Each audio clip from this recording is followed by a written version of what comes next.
Selanjutnya pertanyaan yang ketiga dari Mario P. Kenapa gangguan jiwa menjadi stigma buruk di masyarakat? Nah, kenapa tuh dok? Mario pertanyaannya susah dijawab ya Mario ya. Kenapa tuh dok? Kenapa ya?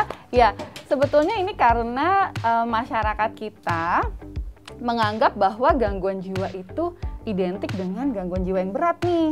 Yang mohon maaf misalnya jalan di jalanan nggak pakai pakaian gitu kan, terus bicara sendiri, terus yang mukul-mukul misalnya, itu image gangguan jiwa gitu. Sehingga akhirnya berkembanglah suatu pandangan di masyarakat bahwa gangguan jiwa itu semua kayak gitu, padahal kan tidak. Gangguan jiwa itu spektrum yang luas ya, mulai dari yang ringan sampai yang berat atau kronis. Terus kemudian kepercayaan orang zaman dahulu kala sebetulnya, orang yang mengalami gangguan jiwa itu bisa karena ada faktor misalnya nih diguna-guna gitu ya, ada faktor ya, gitu mistis gitu ya. Kemudian mistis. Ada atau kurang iman gitu ya, kurang mendekatkan diri pada Tuhan. Jadi akhirnya orang yang misalnya nih keluarganya ada yang ngalamin gangguan jiwa, dia jadi malu. Takutnya dianggapnya anak saya tuh abis ngapain ya sampai diguna-guna orang. Berarti anak saya ini jarang ibadah nih gitu. Itulah yang membuat stigma. Padahal nggak ada hubungannya. Padahal sebenarnya seperti apa sih gangguan jiwa itu? Maksudnya nggak seburuk itu kah? Maksudnya apa? Ya gangguan jiwa itulah gangguan medis. Iya. Jadi gangguan kesehatan yang bisa terjadi sama siapa aja dan bisa diatasin, bisa diobatin gitu. Yang jadi masalah adalah saat orang menganggap itu suatu aib, sesuatu yang bahwa kalau kena itu berarti ada sesuatu yang something wrong gitu ya sama orang itu, sama keluarga itu gitu. Padahal siapapun bisa mengalami gangguan kesehatan, termasuk gangguan jiwa. Gitu. Berarti teman-teman akurat, gangguan jiwa adalah gangguan medis, bukan sekedar lagi kayak bukan mistis, bukan mistis, tapi medis. Jadi datangnya ke orang pinternya ke dokter, jangan ke orang pinter yang lain ya. Kayak gitu ya, karena benar karena banyak banget stigma yang orang gila kayak bukan bahkan terkadang masih ada juga orang-orang yang memandang orang dengan gangguan jiwa adalah orang-orang yang mengerikan, yang patut kita waspadai karena mereka tidak terprediksi dok, kapan tiba-tiba ngamuk, kapan tiba-tiba happy, kapan tiba-tiba murung kayak gitu. Nah itu gimana sih ngadepinnya? Apakah memang seperti itu ya orang-orang dengan gangguan jiwa itu? Nah kalau yang gangguan jiwa berat misalnya skizofrenia ya, skizofrenia yang tidak terkontrol, tidak terobati, memang mereka bisa dibilang hidup di dunianya sendiri, realitanya sendiri. Jadi kadang-kadang ada perilaku misalnya karena dalam pikiran dia orang ini mau jahatin dia sehingga dia bisa agresif. Tapi itu adalah dalam pikirannya dia. Gitu. Oleh karena itu kita waspadanya sebetulnya justru untuk ngebantu gitu ya, gimana supaya orang ini kasihan nih, dia tuh realitanya terganggu loh, dia nggak tahu nih orang baik apa jahat, semua dia anggap musuh gitu ya. Jadi justru kita perlu bantu, jadi masyarakat perlu mengupayakan biar orang tersebut dapat terapi gitu ya. Jadi bukan untuk ditakutin tapi untuk kita bantu sebetulnya. Oke, satu pertanyaan terakhir nih dok dari Instagram. Apakah motivasi dan kasih sayang itu cukup untuk menyembuhkan gangguan kejiwaan? Pertanyaan dari @fahrulrozi. Waduh, wah, cukup gak sih dok dengan kasih sayang dan kesabaran yang tiada akhir? Aduh, Fahrul Rozi ya, jadi baper ya dengan pertanyaannya ya Fahrul jadi ya. Baper. Sayangnya nggak cukup hanya dengan kasih sayang dan perhatian gitu ya. Kalau sudah mengalami satu gangguan kejiwaan gitu. Kalau untuk mencegah gangguan kejiwaan, kita memberikan prinsip apa ya, motivasi, kasih sayang, perhatian untuk orang-orang sekitar kita itu bisa. Tapi kalau udah gangguan, kita nggak bisanya dengan berikan perhatian, tapi butuh pertolongan medis. Ini sama kayak gini loh, Fahrul ya. Kalau demam, bisa nggak kita kasih sayang terus suhunya turun? Kan harus minum paracetamol kan? Iya kan? Harus dikompres minum paracetamol. Kalau kita elus-elus doang kasih sayang, demamnya nggak turun. Gitu sama. Iya, gangguan jiwa juga kayak gitu. Jadi nggak cukup dengan kesabaran. Kayak... Iya, itu perlu. Iya, tapi perlu. Bukan itu aja gitu. Oke, nah dok, kita sudah melalui pandemi yang tiba-tiba juga membuat banyak orang ini mengidap gangguan kesehatan jiwa. ada nggak sih dok sebenarnya kebiasaan-kebiasaan di tengah pandemi ini yang justru tanpa kita sadari menimbulkan gangguan kesehatan mental pada diri kita sendiri gitu? Oke.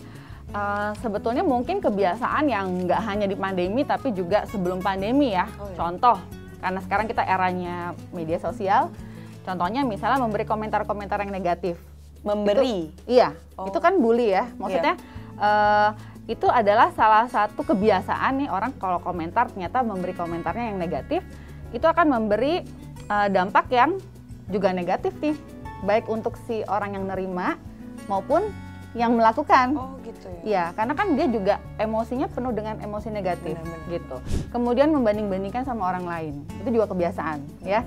Kalau kita ngelihat Instagramnya siapa, tuh kayaknya ih enak banget gitu ya.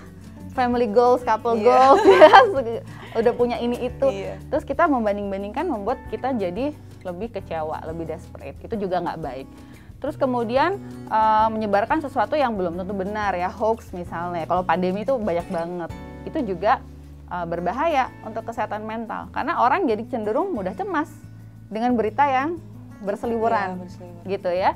Jadi kebiasaan-kebiasaan ini perlu kita kurangi bareng-bareng gitu. Perlu kita hindari supaya kita tidak rentan mengalami kondisi mental di dalam masyarakat ya secara umum gitu. Kebiasaan-kebiasaan itu. Bukan hanya kita menerima bullying ya, tapi kalau kita menjadi pelaku bullying itu juga memberikan dampak yang buruk ya dok ya? Iya, betul. Karena dia akan penuh dengan emosi negatif dan nanti dia akan nunggu apa responsnya atau nanti balasan netizen yang lain dan itu dia akan terfokus ke situ. Energinya semuanya akan terpusat ke hal yang negatif. Jadi itu nggak sehat.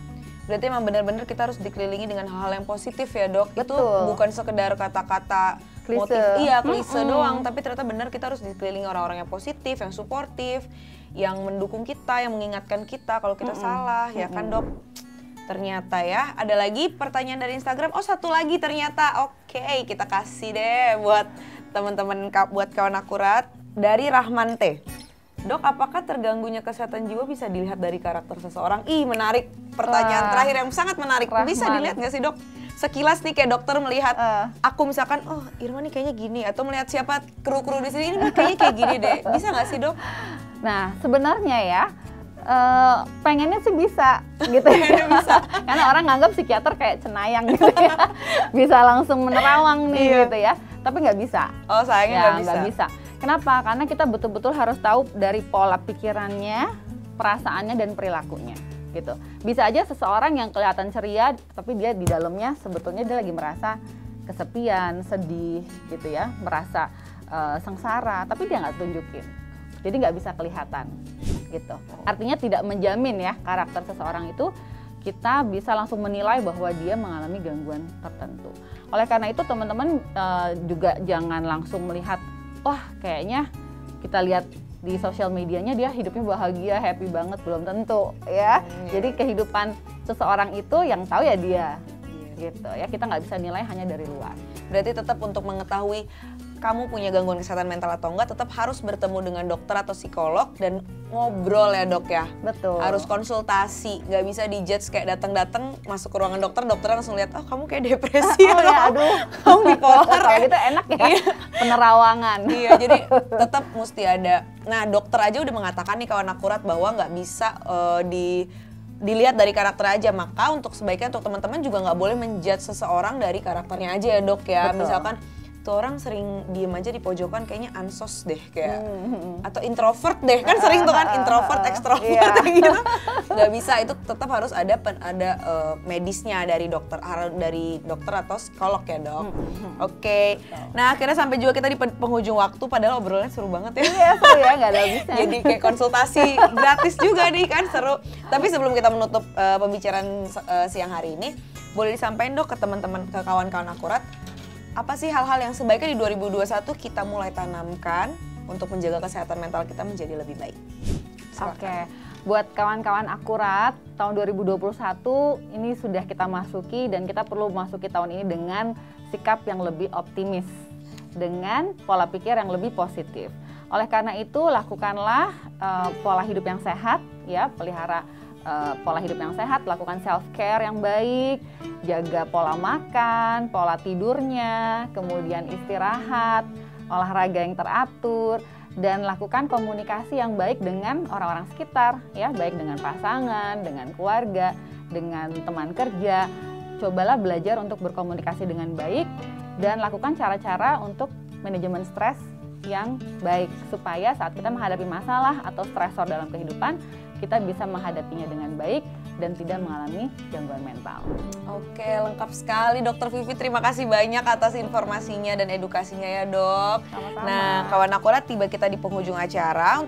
Terima kasih untuk antusiasnya teman-teman yang sudah bertanya. Mohon maaf bila ada pertanyaan yang belum terjawab. Tapi jangan khawatir, tetap tulis di kolom komentar karena siapa tahu Dokter Vivi mau jawabin satu-satu pertanyaan teman-teman. Oke, nah untuk kawan akurat jangan lupa untuk like, subscribe, dan komen segala medsos Akuratko. Dan untuk mendapatkan berita-berita akurat, kunjungi websitenya di www.akurat.co. Oke, saya Irma dan mewakili teman-teman yang bertugas undur diri. Sampai jumpa.